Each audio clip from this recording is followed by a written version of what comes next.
Surprise! I normally don't make videos on Saturdays, but I feel like I'm getting behind on the videos that I want to make. I have this ongoing list, and so yeah, let's just get started. Today I'm going to be reviewing the Pacifica Power of Love Coconut Infused Mineral Eyeshadow Palette. And if you stay tuned all the way to the end, there will be swatches just like I've been doing lately. I kind of like this style of video. I hope you guys like it too, because I've really been enjoying it. So this brand is normally sold at Target, and this palette, it's still on the Target website, and it normally retails for $17.99. And I found it at TJ Maxx for $9.99.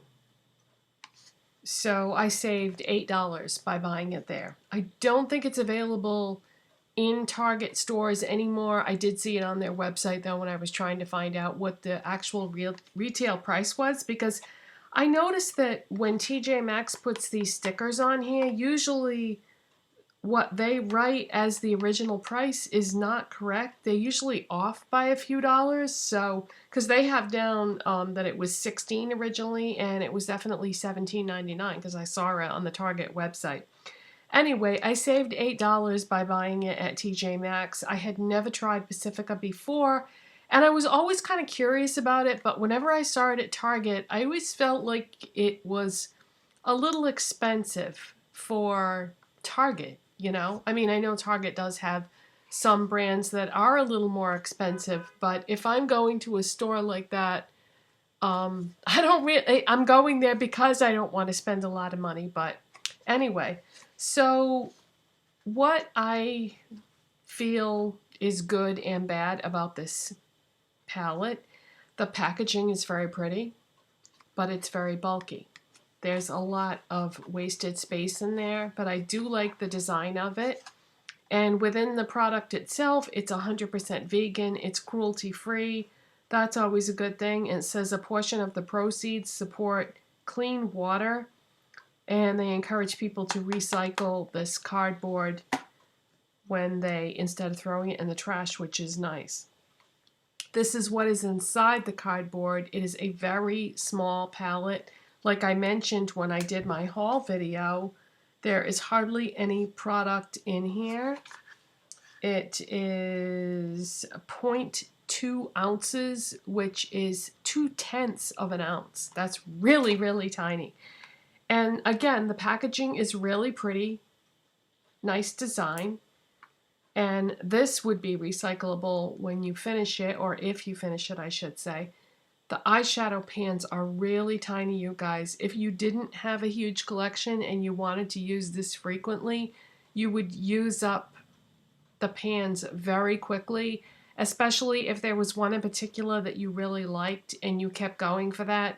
You wouldn't get that many uses out of it. So that's not a good thing.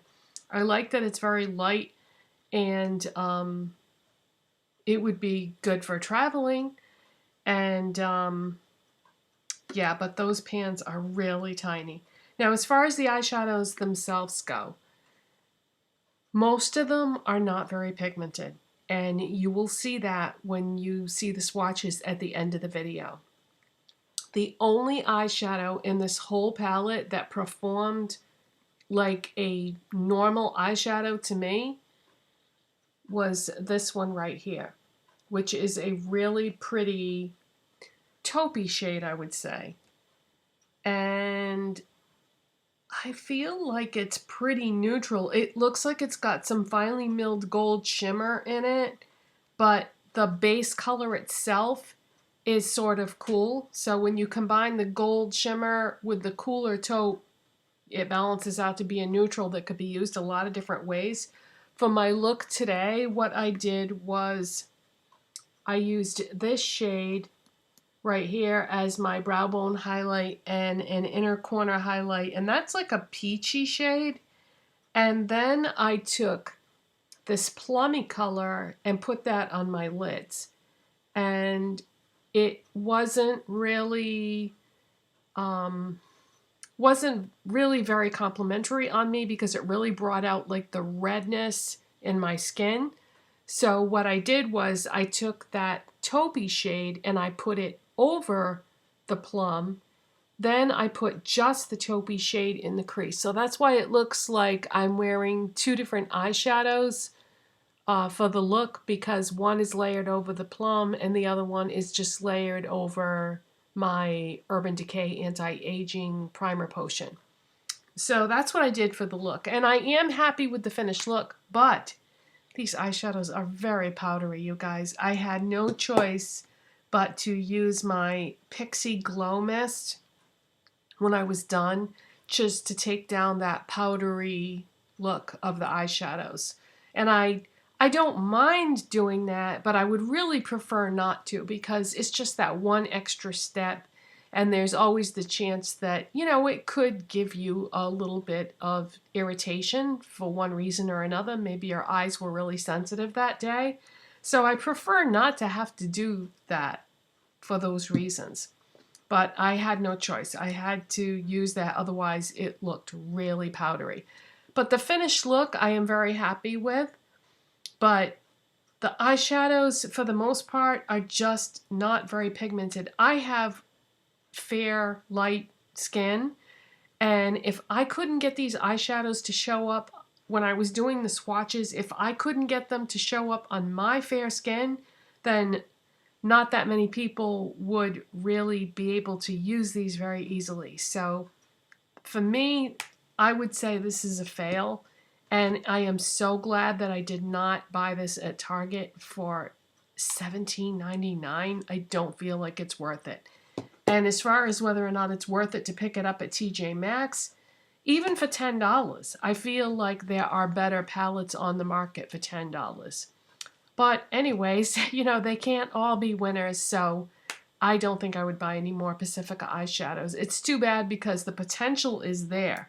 Because the shadow that I used to create most of the look with is really pretty, and the highlight is pretty too, but for the most part these shadows are not that easy to work with and don't really show up. So here are the swatches anyway, just so you can see what they look like swatched on my arm.